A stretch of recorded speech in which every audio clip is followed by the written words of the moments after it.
Om Ajnanatimirandasya Jnananjana Shalakaya Chaksurunmilitam Yena Tasmai Shri Gurave Namah.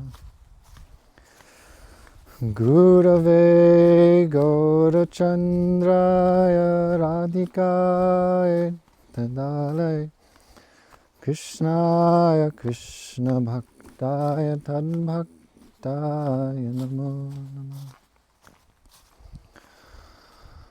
Hare Krishna, Radhe Radhe.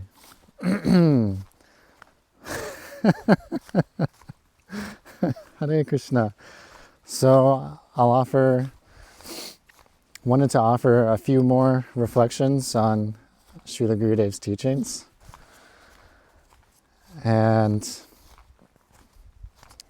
in the Chaitanya Charitamrita by Krishnadas Kaviraj Goswami, there's a conversation between Mahaprabhu, who is a combined incarnation of Radha and Krishna themselves. It's Krishna coming with the mood and the beauty and the complexion of Srimati Radhika, with the desire to taste her loving sentiments that she has towards him. And there's a conversation between Mahaprabhu and Rupa Goswami, who is one of Chaitanya Mahaprabhu's most prominent disciples, followers. And Mahaprabhu spends many days with him at a very sacred place in India. And they discuss the very deep meanings of bhakti and all of the philosophy of bhakti and all of the process to advance and develop in bhakti. And Mahaprabhu, he gives the example comparing bhakti to a creeper, like a plant that you would plant in the ground, and gives the progression from the very seed of bhakti, the creeper of bhakti. They call it the bhakti lata. Lata means creeper. All the way to the fruit that the creeper produces, which is the fruit of prem, or the fruit of divine love for Krishna. And this seed of bhakti, the very first part of bhakti, the very last fraction of bhakti, the smallest fraction of bhakti, Srila Gurudev would say, of this divine love, is faith. And that faith is that seed. Although that love is already in our hearts, that seed is given to us by the spiritual master, or the devotee, or the sadhu, the saintly person. And they tell us about Krishna. They remind us about Krishna, who we have forgotten. And they speak about the beauty of Krishna and the qualities of Krishna and how sweet, the sweetness of Krishna and the power and the opulence of Krishna and his majesty and so many divine qualities and pastimes, so many very sweet and beautiful pastimes. And by hearing about Krishna like this, the living entity develops some desire to serve Krishna, hearing how great he is. Srila Prabhupada would say that everyone wants to worship some great personality. We see that in this world. There's so many actors and movie stars and rock stars and great singers and just very successful people who either have a lot of money or they have a lot of strength or they have a lot of knowledge or they have a lot of power or they're very renounced or they're very, very beautiful. And so these are all opulences that people are attracted to. But all of these opulences, the name Bhagavan is a name for God that means he who possesses all opulences, who is full in all opulences. So some people in this world may have a lot of wealth, but Krishna has all the wealth combined of everyone because he created everything. And anyhow, he has that unlimited power, that unlimited potency to create unlimited wealth, and he has unlimited beauty and unlimited power and knowledge. He knows everything. So this is the opulence of Krishna. He's the most attractive, strong, knowledgeable, wealthy, renounced person, being the supreme person. And so the ultimate end of our quest to worship the greatest, the strongest person, this ends in worshiping Krishna, finding Krishna and loving Krishna, loving God, serving God, worshiping God. And so we don't necessarily know about God and we don't understand all this knowledge. We are born in the darkness of ignorance. We don't know why we're here. We don't know what will happen after death. We don't know what God looks like. So many things. All of these things are described by the saintly people who have seen God and been to that world, coming from that world. And so they describe all these things to us, and then we develop a desire, I want to serve Krishna, I want to love Krishna. And we start practicing bhakti, we start performing the limbs of bhakti under the guidance of our spiritual master. We find a spiritual master and surrender to him and take initiation, and he tells us to always chant this Maha Mantra, the Hare Krishna Maha Mantra. Hare Krishna, Krishna Krishna, Hare Hare, Hare Rama, Rama Rama, Hare Hare. And so a spiritual master will tell you to always chant the names of God. And by doing that, you can always remember God. You can always remember Krishna. And in that way, you can always feel connected to him, because his name is non-different than himself. And so by always chanting him, we can always remember him. By speaking about him and all of his unlimited qualities and beauty and pastimes and teachings. So then we engage in the practice of bhakti, and the main point I wanted to make today is that Mahaprabhu was telling Rupa Goswami that the creeper of bhakti, as it gradually develops, it's planted, that seed of faith is planted. And what is the water for that plant? The water for that plant of bhakti is Shravan and Kirtan, hearing and chanting about Krishna.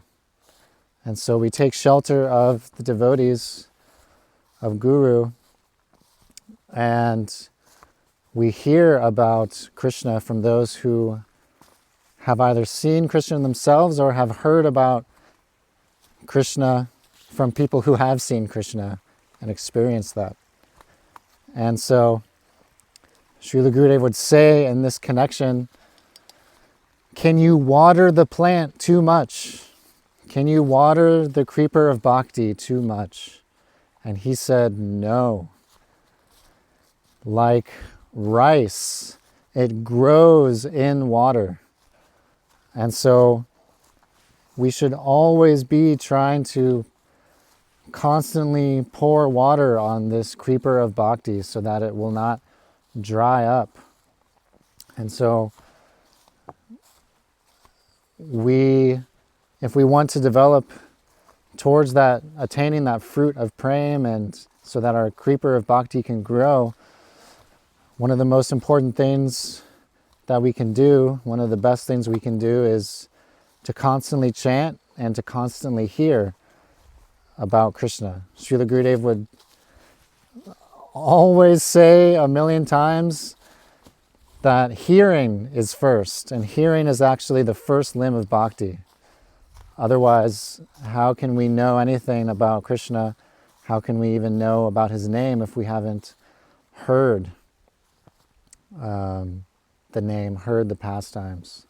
So he would say, hearing, this is the most important thing. Even more important than chanting in the beginning is hearing. Hearing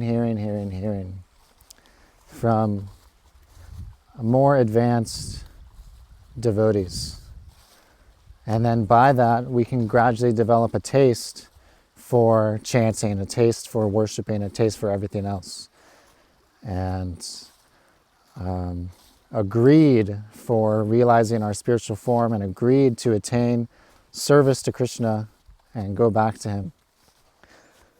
So even if we don't have taste, Srila Gurudev would say, Rupa Goswami would say in his Upadeshamrita, the essence of all instruction, the essence of all advice, he would say, Syat Krishna Nama Charitari Sitapa Vidya, that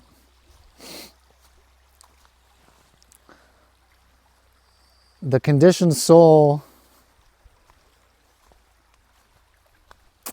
being completely blinded by ignorance, we have no taste in hearing and chanting about Krishna, because all we know is this material body, and we're spending all of our attention and time and energy in trying to satisfy and gratify our senses.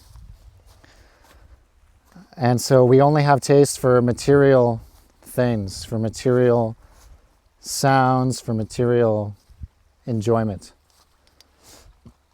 Because we're thinking that I am this body and this thing belongs to me and I am the master of everything that I see and this is all that there is. But the conditioned soul doesn't understand that all of this is temporary and nothing actually belongs to them, because everything belongs to Krishna and nothing is for our enjoyment. And we actually have transcendental senses, a transcendental body, a transcendental personality, and that is eternal, and that has no pain, no suffering, no birth, no death. But yet we are ignorant to it. So we don't know anything about Krishna, and therefore we have no taste in hearing about Krishna, chanting about Krishna's names, because we haven't realized that spiritual form. We haven't realized that pure love for Krishna, because we still are holding on to this false ego, this false identification, and we have so many unwanted things in our hearts, so many attachments in this world that we're not willing to give up. And so we can't fully achieve that spiritual realm so long as we are attached in this world. And Srila Gurudev, he said, bhakti is very, very, very easy. Very easy. How is it easy? He said, all of your attachment that you have in this world for your mother, for your father, for your wife, for your children, for your husbands, for your job, for everything in this world. He said, take it all, bundle it all up, and offer it at the lotus feet of Krishna. Give all of your attachment, give every single bit of your love to Krishna. Gurudev said that we shouldn't even give even a tiny, tiny part of our love to anyone else besides Krishna, because anyone else will cheat us ultimately. And prem is eternal. Prem is something that cannot be broken. Prem is that thing that is pure divine love, never ends. There's no obstacle that can destroy it. So in this world, we may love someone else, something else, but eventually that love is broken when that person dies or you die, and then it's completely gone. And then you take another birth, and then that person no longer loves you. That person doesn't even know who you are. They might be in a completely another different universe or cosmic manifestation. And so therefore, it's not eternal. And the soul is eternal. The soul doesn't know anything except that which is eternal. So that's why we're looking for that eternal relationship with Krishna. And so, even if we don't have taste, if we continue to chant and continue to hear about Krishna, then it's like jaundice, the medicine for jaundice. If you have jaundice, then even if you taste sugar, something that is very sweet, it will not taste sweet. It'll actually taste very bitter.